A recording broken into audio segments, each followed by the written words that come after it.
गोंदिया के सरकारी college medical KTS जिला सामान्य अस्पताल और बाई गंगाबाई महिला अस्पताल में एनर्जी गो स्मार्ट सर्विस कंपनी के तहत 504 अनुबंध कर्मचारी काम करते हैं। इन कर्मचारियों को पिछले 5 माह से वेतन नहीं मिलने के कारण भूखे मरने की नौबत आ गई है। बार बार ध्यान दिलाने के बावजूद अस्पताल प्रबंधन और कंपनी ने इस ओर ध्यान नहीं दिया, तो उन्होंने आज से मेडिकल सेंटर के सामने भूख हड़ताल शुरू कर दी है।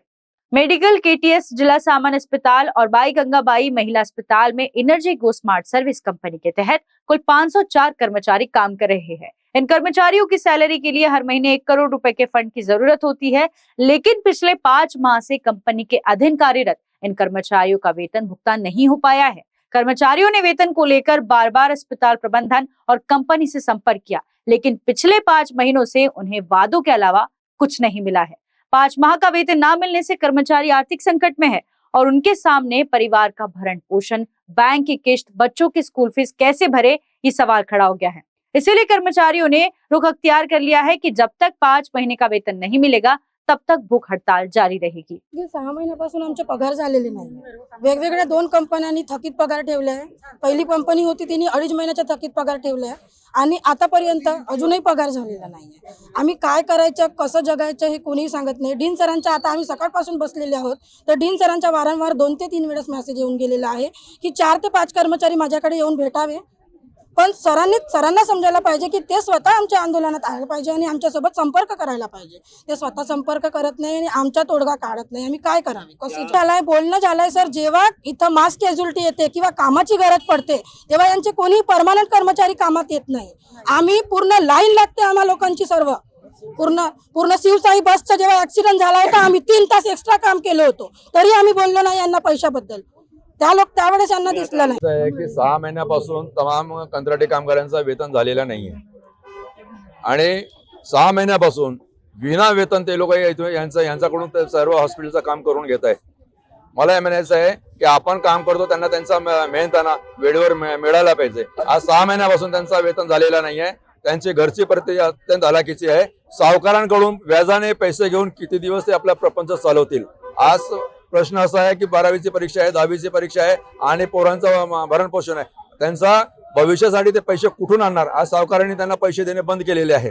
आज मला म्हणायचं हे आहे की आज आंदोलनाची भूमिका घेतल्यानंतर कॉन्ट्रॅक्टर म्हणतो मी 1 महिन्याचा पगार देणार। मला आमच्याकडे समस्या असे प्रश्न असा पडलेला आहे की आज सावकाराकडून जर आम्ही व्याजाने 10-10, 15-15% व्याजाने जर आम्ही पैसे आणून आणि आपल्या मुलांचा आम्हाला 1 वेळचा आम्ही त्यांना जेवण देऊन राहिलेलो आहे, आज 1 महिन्याचा पगार तर देतील, तर आम्ही सावकारांचा व्याजाचे पैसे द्यायचे की आपला प्रपंच चालवायचा, काय करायचा, ही समस्या आज सर्वात मोठी आमच्या समोर आहे। मला फक्त हे बोलायचं आहे की आरोग्य मंत्रालय आणि हॉस्पिटल यांचं जेव्हा कॉन्ट्रॅक्ट देतात त्यांचा ॲग्रीमेंट करून घेतात, ते त्यावेळी त्यांच्याकडून लिहून घेतात की शासकीय अनुदान येण्यास जर विलंब झाला 4-5 महिने 6 महिने तर त्याचा पेमेंट कॉन्ट्रॅक्टरकडे, ही कॉन्ट्रॅक्टर आपली जबाबदारी पूर्णपणे पार पाडत नाही आहे आणि हे आज 6 महिने झालेले आहेत। डीनला सांगून देखील तो कुठलीच कारवाई करत नाही, कॉन्ट्रॅक्टरवर कुठलाच वचक त्यांचा नाही आहे आणि हे दोघे मिळून कामगार आज 6 महिन्यापासून त्यांना वेतन देत नाही आणि असा कामगार जर आपल्याला ॲग्रीमेंट तोडत असेल तर त्यांच्यावर त्यांना कारवाई करून त्यांना ब्लॅकलिस्ट करायला पाहिजे। आणि यानंतर जर आम्ही आणखीन तीव्र आंदोलन करू, याच्यापेक्षा हे करू, त्यांचा डीएन साहेबांचा घेराव करू। शासकीय वैद्यकीय महाविद्यालय रुग्णालय गोंदिया येथे कार्यरत बाह्य स्तोत्राच्या माध्यमातून कार्यरत कर्मचाऱ्यांनी जे आंदोलन केलं त्या अनुषंगाने त्यांचा मागील एनर्जी गो कंपनीच्या माध्यमातून जो पगार त्यांचा अदा नव्हता झाला त्याबद्दल आणि दुसरं नवीन कंपनी जी ऑक्टोबर महिन्यापासून सुरू झाली त्यांचे 2 महिन्याचे पगार यांचे न झाल्यामुळे त्यांनी ते आंदोलन केलेलं होतं।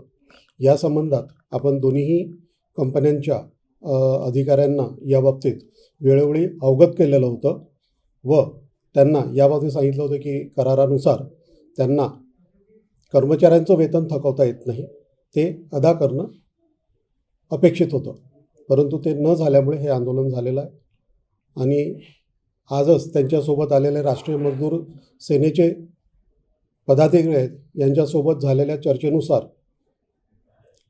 स्मार्ट कंपनीच्या माध्यमातून कर्मचाऱ्यांना 2 महिन्याचे वेतन हे पुढील 8 ते 10 दिवसामध्ये अदा करण्यात येईल असं आश्वासन देण्यात आलेलं आहे कंपनीच्या माध्यमातून। कारा न्यूज़ के लिए गोंदिया से अभिषेक भटनागर की रिपोर्ट। जीर्ण बीमारी का इलाज अनुभवी डॉक्टर्स की चिकित्सा और आयुर्वेद के जरिए सिर्फ और सिर्फ शिवशंकर आयुर्वेदिक क्लिनिक में। मध्य नागपुर का सबसे बड़ा आयुर्वेदिक दवाइयों का शोरूम और क्लिनिक, जहां बीमारियों का होता है इलाज। शिवशंकर आयुर्वेद है जड़ी बूटियों का विशाल भंडार, जहां मौजूद है सभी प्रतिष्ठित आयुर्वेदिक कंपनियों की दवाइयां और जड़ी बूटियां, वो भी होम डिलीवरी के साथ। तो क्यों इधर उधर भटकना, सीधे आइए शिवशंकर आयुर्वेद में, बढ़ाइए अपनी रोग प्रतिकारक शक्ति और हो जाइए तंदुरुस्त। हमारा पता है योग कॉम्प्लेक्स, महाजन मार्केट के पास, टेम्पल बाजार रोड, सीताबर्डी, नागपुर। अधिक जानकारी के लिए संपर्क करें 9112079000 और 8605245080 पर।